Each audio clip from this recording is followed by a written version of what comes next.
I want to just remind you all that it is your classroom. You're responsible for your classroom. If your administrator walks through the door and there aren't lesson plans, regardless of who's teaching, it's still your responsibility. So that being said, make sure that you are asking and feel confident that you do have that authority to make sure that they are giving you those lesson plans. Remind them that they're a guest in your classroom. Remind them that when they get their certificate and they get their own classroom, they'll probably have to have some kind of lesson plan. I know few and far between CPS schools don't, but maybe they do a unit plan instead.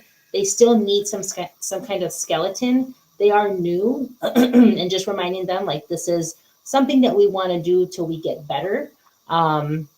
If you're having an issue with them turning in lesson plans, please reach out to their university supervisor and make sure that you're both aligned in that mindset, because we want to make sure that they're also setting themselves up for success in the long run. We want to make sure students are getting what they need.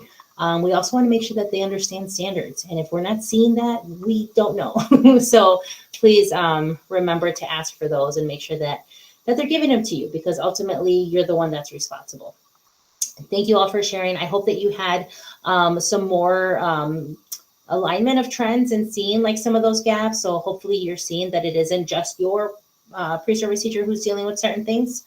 But whatever it is that they're dealing with, we want to make sure we get evidence so that when we bring it back to them, it isn't personal, right? We want to make sure that we have something to stand on. And so in order to do that, we have coaching cycles. Depending on your university, they may have worked some in already to your timeline. If they haven't, I encourage you to have your own. This is going to serve you as a coach, and it's going to serve them as pre-service teachers. The way that it works, it's very much like the Reach observation. We want to make sure that you have a meeting with them, kind of a pre-meeting, a planning meeting where you're having them set a focus. And I'll say that again, you're having them set a focus. A lot of times we know that they need help with like 15 things, but we want to make sure that when we have observations, we're looking at one, maybe two things. That number one thing is going to be something that they're saying they need. In order to support them in figuring out what that is, you're going to pull out that new teacher development area doc and say, hey, these are the domains and the components that Joanna from the mentoring program is saying that you all need to get a really good hold on now. So let's pick one of these. And then once they decide, you can guide them through picking a secondary one if they're kind of blinded to that secondary one. But I would say 2 is the max. After you all decide on 1 or 2, you want to make sure that you have that time to observe them. This should be a little more official, right? I know that you're in there every day probably, but you want to make sure you're taking notes with some kind of tool. So there are a lot of tools, and I'll go through some of them in a minute.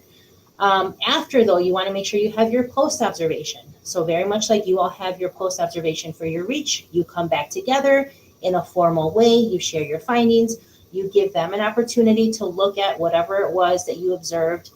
You can share that with them ahead of time to kind of relieve some of their stress. But we also want to hear what they're feeling and how their take is. I highly recommend for you to record if you have a tablet or a phone. If you do record, having that conversation around confidentiality, making sure you stick to that, letting them know that you're not going to share this with anybody, that it's just for their growth, and that you can share it with them in a way that makes them feel comfortable. So maybe you can share it to their university email, their personal email, whatever it is. You all can watch it back separately or together. So that's an option there. It's very different when they're hearing words from you versus when they're seeing themselves do the things that you're saying that they're doing or not doing. So highly recommend recordings. And then if you do record, I would just say focus the camera on them, try to avoid students because that's a whole nother thing. So that being said, your pre-observation, what do you need? You need to set some time and space. You need that lesson plan. So they have to bring a lesson plan. If they're doing the observation with one of your lesson plans, that's fine. Just make sure that's there with you as well. You want to make sure you're collecting good evidence. So what is good evidence? Good evidence is objective, measurable, specific, precise, and most importantly, non-judgmental. We want to make sure that we're using a tool that's helping us gather very black and white evidence. We don't want to use words like I think, I feel, nothing eyes, just very black and white. You can capture these with really a variety of tools. It depends what it is that you're looking for. I have an example here of what evidence is compared to what evidence isn't. You'll notice that what evidence is very specific, very precise. We have timestamps, we have quotes on what teachers said or did, and we have specific call outs on numbers. So for example, instead of saying, you know, a lot of students look like they were bored or they weren't engaged, that could be opinionated, right? That could be like, feel like they're being judged, compared to 4 hands out of 26 were raised, or there were 8 heads down out of 20 students in the class, right? What does that mean? So make sure that you're capturing that in an objective way, and again, in some kind of tool. So a big tool that people like to use is selective scripting. This is basically a T-chart. You can pick what you're scripting. So you can just select everything the teacher says or does, or maybe everything just the boys say or do, or the girls say or do. Whatever it is that goal focus is around, that's what you want to select. You can do tallying.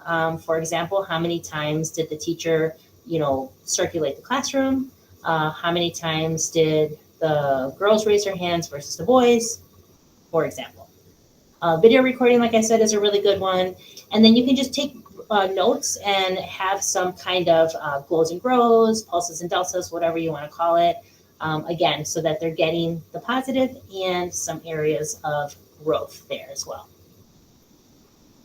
So I want to share another tool with you. Again, everything that I mentioned, the selective scripting, all of that is in Google Classroom. For application to practice, this is a really nice tool to kind of assess where they are. This is called the Collaborative Assessment Log. It's very basic, but it gives you a lot of information. The best part is that question where you ask them, what is a current challenge? And maybe what you think is a challenge is different than what they think is a challenge, but that's okay. We want to know why. And so then we have them talk through that and set some goals on how to address that challenge. So that tool is in Google Classroom. A lot of people like to use it once a week. Again, if your university is giving you something different, don't do double work. Use what the university is giving you. But if you feel like you need something to provide more structure, this is an awesome tool for that.